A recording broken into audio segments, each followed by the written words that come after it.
नमस्कार दोस्तों, आज एक और खास विषय पर वीडियो लेकर के आपके बीच में आए हैं। जैसा कि आपने टाइटल देख लिया होगा, इसमें बात करने वाला हूं ग्राम सभा के चुनाव में, ग्राम प्रधान के चुनाव में आने वाली 7 समस्याएं और उन 7 समस्याओं के समाधान के बारे में, ताकि आपको जो लोग चुनाव लड़ने वाले हैं, खासकर से जो ग्राम सभा का, ग्राम प्रधान का चुनाव लड़ने वाले हैं, वो अवेयर हो जाएं कौन कौन सी समस्याएं आएंगी और उनके प्रॉब्लम क्या क्या सोल्यूशन हो सकते हैं। सबसे पहली समस्या और जो सबसे बड़ी समस्या है ज्यादातर ग्राम सभाओं में, ध्रुवीकरण की समस्या है। जी हां, वोटों का ध्रुवीकरण किया जा रहा है। जाति के आधार पर, धर्म के आधार पर पूरी ग्राम सभा को 2 हिस्से 3 हिस्सों में बांट दिया गया है। और जहां धर्म नहीं हो रहा वहां जाति हो रही है, जहां जाति नहीं हो रही वहां धर्म हो रहा है। कहीं पर दोनों चीजें हो रही हैं, upper caste, lower caste, Hindu Muslim, ये वो, मतलब इस तरह के चुनाव हो रहे हैं। और ये कड़वी सच्चाई है, वास्तविकता है, कड़वी है कि भारत की राजनीति में जो पहली यूनिट है, जो बिल्कुल पायदान है राजनीति का, यदि यहीं पर यह गड़बड़ होगी तो जैसे जैसे हम आगे बढ़ते जाएंगे ये गड़बड़ और ज्यादा बढ़ेगी, इसका इस्तेमाल और ज्यादा किया जाएगा। और वो हम देख रहे हैं राष्ट्रीय स्तर पर, राज्य स्तर पर भी ध्रुवीकरण किया जाता है। बट ग्राम सभाओं में समस्या क्या है? लगभग सब लोग एक दूसरे को जानते होते हैं, वोटर की संख्या भी लिमिटेड होती है। कई ग्राम सभाएं तो इतनी छोटी है, वहां 700-800 वोट हैं, और कई ग्राम सभाओं में 8,000 10,000 वोट भी। अमूमन इतनी बड़ी ग्राम सभा नहीं होती, बट कुछ है, कुछ 10,000 से भी ज्यादा की हैं। लेकिन ज्यादातर ग्राम सभाएं 2,000-2,500 के वोट के रेंज में है। अब 2,500 वोट मतलब एक घर में 4 वोट मानते हैं, तो लगभग 400 से 500 घर। तो 400-500 घर मतलब लगभग सभी का माइंडसेट पता होता है, सबका पता होता है कौन किस तरफ जाने वाला है। तो वहां पर जाति धर्म का मुद्दा उठाया जाता है, ध्रुवीकरण किया जाता है।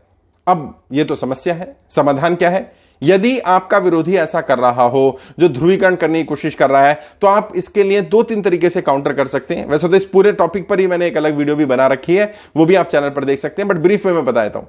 सबसे पहली चीज तो ऐसे व्यक्तियों की इमेज को विकास विरोधी और अपने ग्राम सभा का विरोधी बनाने की कोशिश करिए।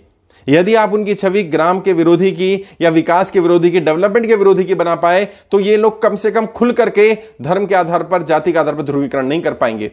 छुप करके तो करेंगे ही। जिसके मन में जहर है, जो जाति धर्म के आधार पर ही वोटिंग करना चाहता है या वोट लेना चाहता है, उसे आप रोक तो नहीं पाएंगे, लेकिन कम से कम वो खुल करके नहीं बोल पाएगा, उसका तोड़ हो जाएगा। और जितनी ज्यादा आप उसकी छवि ऐसी बना पाए कि ये व्यक्ति विकास का विरोधी है, ये हमारे गांव का विरोधी है, ये हमारे गांव में फूट डालने की कोशिश कर रहा है, ये हमारे गांव को बांटने की कोशिश कर रहा है, जाति के आधार पर, धर्म के आधार पर, जितना ज्यादा हैमरिंग इस पर करेंगे उतना उसको नुकसान होगा। और ऐसे लोग जो जाति धर्म के आधार पर वोटिंग नहीं करना चाहते हैं, गांव को नहीं बांटना चाहते हैं, उनका समर्थन, उनका सपोर्ट आपको मिल सकता है। और यह कहना गलत होगा कि हमारे गांव में सभी लोग ऐसा करते हैं। सभी लोग एक जैसे नहीं हो सकते हैं, सभी लोग ध्रुवीकरण करें जरूरी नहीं है। वो लोग जो इसको पसंद नहीं करते हैं, उन लोगों को अपने साथ रखने की कोशिश करिए। तो ये पहली समस्या है। दूसरी बड़ी समस्या क्या है? दूसरी बड़ी समस्या है पैसे या संसाधन या सामान का बांटना। अब वीडियो बन रही है, लोग बाहर भी सुनते हैं, इंटरनेशनली, नेशनली, दुनिया के 50 देशों में मुझे सुना जाता है। बट मुझे कड़वी सच्चाई बतानी पड़ेगी कि लोग पैसा बांटते हैं, शराब बांटते हैं, सामान बांटते हैं, राशन बांटते हैं, ना जाने क्या क्या बांटते हैं। मतलब इससे ज्यादा मैं खुलकर नहीं बोल सकता। और ये चलन ग्राम सभाओं में पहले उतना नहीं था, अब ज्यादा हो गया। अभी मैं एक काउंसलिंग कर रहा था एक साथी की, उनको ट्रेनिंग के लिए ट्रेनिंग दी हमने। उन्होंने बताया कि सर मेरी ग्राम सभा में तो यह समस्या इतनी गंभीर हो गई है कि एक वोट के लिए 4-4 हजार रुपए दिए जाते हैं। मैं हैरान हुआ, मुझे लगा एक घर के लिए वो बोल रहे हैं, क्योंकि अमूमन 400-500 रुपए या 1,000 रुपए एक वोट को दिए जा सकते हैं। घर में 4 वोट है तो 4,000 रुपए। नहीं सर, एक वोट के लिए। और उन्होंने आगे जो बात कही वो और भी शॉकिंग थी। उन्होंने कहा कि सर जो उम्मीदवार पैसे नहीं देता है उसे तो गांव वाले लोग उम्मीदवार ही नहीं मानते हैं। मानो 10 उम्मीदवार खड़े हुए और 4 लोगों ने ही पैसे दिए हैं, तो चारों को ही उम्मीदवार माना जाएगा। केवल 4 ही उम्मीदवार हैं और चारों में से जिसको वोट देना है उसको दे देंगे। अगर 5वें ने पैसा नहीं दिया, भले अच्छा उम्मीदवार है, उसको वोट नहीं मिलती हमारी ग्राम सभा से।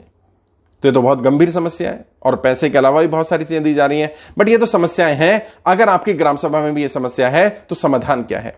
समाधान यह है, ऐसे लोगों को आइडेंटिफाई करिए जो लोग पैसे को या शराब को नहीं लेना पसंद करते हैं, या ऐसे लोग जो इसके विरोधी हैं, खासकर से युवा वर्ग को, खासकर से महिलाओं को। महिलाएं पसंद नहीं करती हैं कि उनके घर के लोग शराब पिएं या इस तरह का काम करें, या युवा जो नई पीढ़ी आई है, जो फ्रेश वोटर है, वो पसंद नहीं करते हैं कि हमें पैसे दिए जाएं या हमारा वोट को खरीदा जाए, हमारे घर वाले के वोट को खरीदा जाए।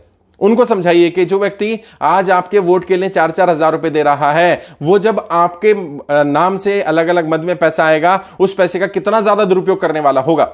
और ये युवाओं के दिमाग में डालिए ताकि युवा अपने घर वालों को समझा पाए, अपने माता पिता को समझा पाए। ऐसे जो शराब बांट रहा है वहां महिलाओं की टीम बनाइए और महिलाओं को जाकर के समझाए, ताकि हो सकता है कि वो शराब ना ले या महिलाएं मना करें, या अगर पति शराब भी ले या घर का कोई पुरुष शराब ले भी तो महिलाएं उनका विरोध करें कि हम इसके विरोध में वोट करेंगे क्योंकि आपने शराब ली है या आप शराब पीते हैं। तो इससे क्या होगा, कुछ वोट को आप अपनी तरफ ला सकते हैं। लेकिन जैसा मैंने पहले कहा कि जिन्होंने ये सब काम करने हैं उन्हें रोक तो नहीं पाएंगे, उनको काउंटर कर सकते हैं।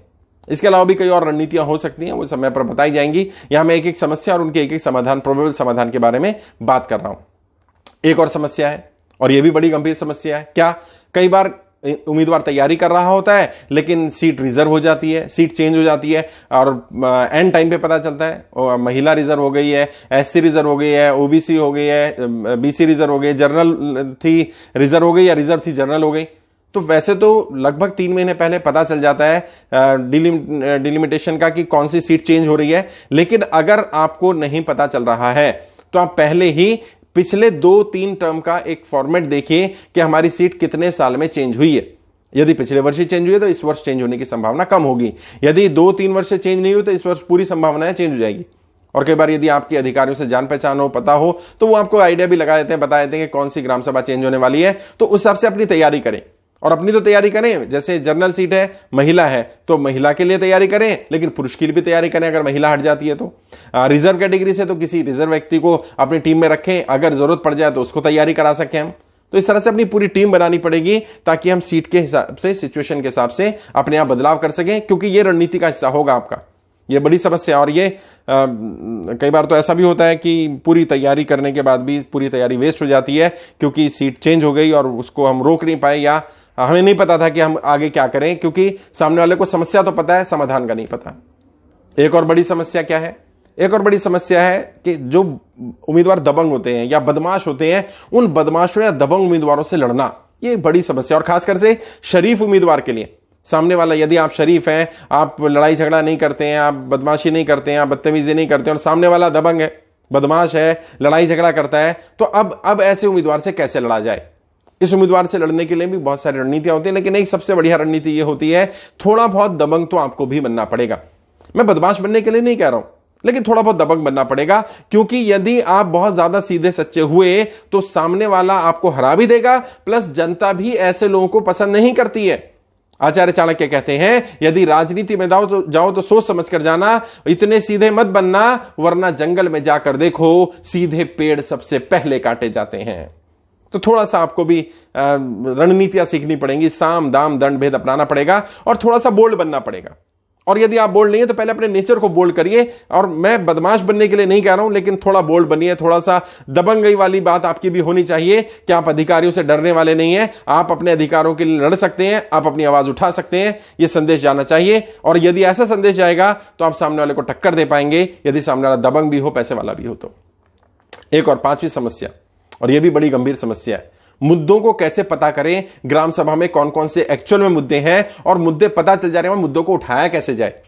कई बार तो लोगों को यही नहीं पता होता कि हमारी ग्राम सभा का एक्चुअल में मुद्दा क्या है। गांव में रहने के बाद भी कई बार क्या है, व्यक्ति गांव से बाहर पढ़ा होता है, शिक्षा ली होती है, बाहर पढ़ाई काम धंधा कर रहा होता है, बाद में उसको लगता है, या लोग बुला लेते हैं गांव में आ जाओ, और जो समस्या लोगों ने बता दी एक्चुअली वही समस्याएं मान ली।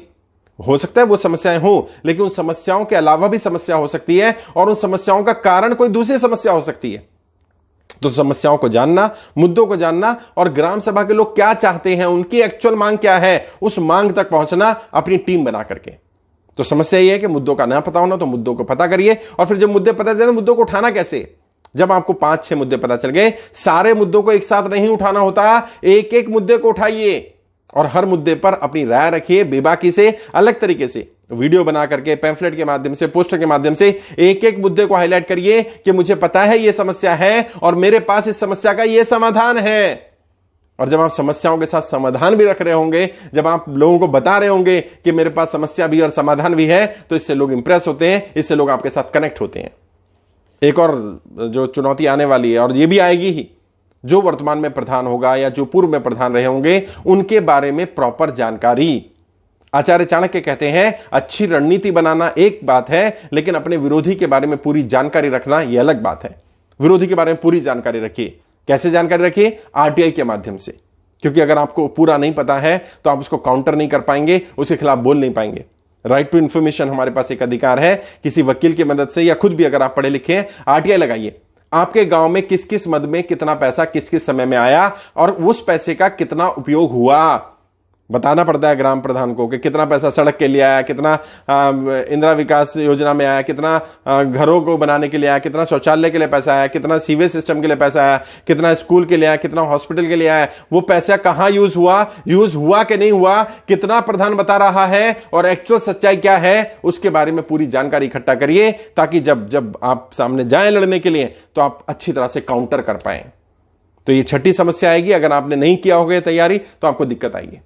सातवीं और आखिरी समस्या, और यह भी बड़ी समस्या है, आपकी अपनी छवि। क्योंकि देखिए, यदि आपकी जीत की संभावना नहीं है, यदि आपकी छवि ऐसी नहीं बन रही है कि आप जीत सकते हैं, यदि आपकी लहर ऐसी नहीं बन रही है कि आप सामने वाले को हरा सकते हैं या आप जीत सकते हैं, आप चुनाव नहीं जीत पाएंगे। तो आपको पूरा फोकस, ये तो समस्या है कि छवि कैसी बन रही है ये जानना समाधान है, और छवि को ठीक करना। आपकी छवि जीतने वाले उम्मीदवार की बननी चाहिए, आपकी लहर जीतने वाले की बननी चाहिए। लोगों को लगना चाहिए कि ये व्यक्ति सामने वाले को हरा सकता है या ये व्यक्ति चुनाव जीत सकता है। और जब तक ऐसी लहर नहीं बनेगी, बहुत सारा वोटर ऐसा होता है ग्राम सभा में और हर चुनाव में होता है, जो एंड टाइम तक, एंड मूवमेंट तक इंतजार कर रहा होता है कि मुझे वोट किसे करना है। जिसकी लहर बनती देखता है, ये वोटर उसी की तरफ चला जाता है। यदि आप अपनी लहर नहीं बना पाए तो आपके पास पैसा होने के बाद, संसाधन होने के बाद, सब कुछ होने के बाद भी हो सकता है ग्राम सभा में आप चुनाव ना जीतें, आपको समर्थन ना मिले। बहुत सारे लोग इसलिए चुनाव हार जाते हैं क्योंकि वो अपनी प्रॉपर लहर नहीं बना पाते, और लहर बनाने के कुछ प्रिंसिपल्स हैं, कुछ पैरामीटर्स हैं। मैंने उस पर भी वीडियो बनाई हुई है, चैनल पर डाल दी गई होगी, नहीं तो डाल दी जाएगी। और रेगुलरली हम आपको गाइड भी कर रहे हैं, लोगों को भी गाइड कर रहे हैं। हर ग्राम सभा में वैसे तो अलग अलग तरीका होता है लहर बनाने का, उम्मीदवार किस स्तर का है, उसके उम्मीदवार कब से वहां रह रहा है, किस तरह के परिवार है, किस तरह के समीकरण है, ग्राम सभा के समीकरण कैसे हैं, कितने उम्मीदवार हैं, इन सब बहुत सारे पैरामीटर्स पर डिपेंड करेगा कि लहर कैसे बनाई जाएगी आपकी ग्राम सभा में। बट ये सातों समस्याएं हैं, और इन सातों समस्याओं के समाधान भी हैं, क्योंकि समस्या वही होती है जिसका समाधान होता है। जिसका कोई समाधान नहीं है वो समस्या नहीं है, समस्या ही वो है जिसका समाधान है। तो ये सातों समस्याएं हैं ग्राम सभा में ग्राम प्रधान के चुनाव के लिए, और ये प्रोबेबल समाधान है। इनके अलावा भी समाधान हो सकते हैं। इनके अलावा भी अगर आपके यहां कोई समस्या आ रही हो और लग रहा हो कि उसका कोई समाधान आपके पास नहीं है, तो आप बात कर सकते हैं। वीडियो के डिस्क्रिप्शन जाएंगे, मेरा फोन नंबर मिल जाएगा, डायरेक्ट बात करिए 5-10 मिनट, कोई दिक्कत नहीं है। अगर डिटेल में बात करनी है, काउंसलिंग लेनी है, तो पूरा 45 मिनट की काउंसलिंग ले लीजिए, जिसमें मैं आपका पूरा इलेक्शन डिजाइन कर दूंगा, कैसे आपने चुनाव लड़ना है, क्या समस्या आएंगे और उनके क्या समाधान होंगे, और एक एक चीज पर बात कर लेंगे हम लोग आगे। इसके अलावा भी कोई सवाल हो, कोई और टॉपिक चाहते हो, आपको लगे कि किसी और टॉपिक पर मुझे वीडियो बनानी चाहिए, तो वो भी बता सकते हैं। डेफिनेटली अगर वो टॉपिक ठीक हो तो उस पर वीडियो जरूर डेवलप करेंगे। आज के लिए इतना ही, आगे किसी और विषय पर बात करेंगे। आपके उज्ज्वल राजनीतिक भविष्य के लिए हार्दिक शुभकामनाएं। जय हिंद, जय भारत।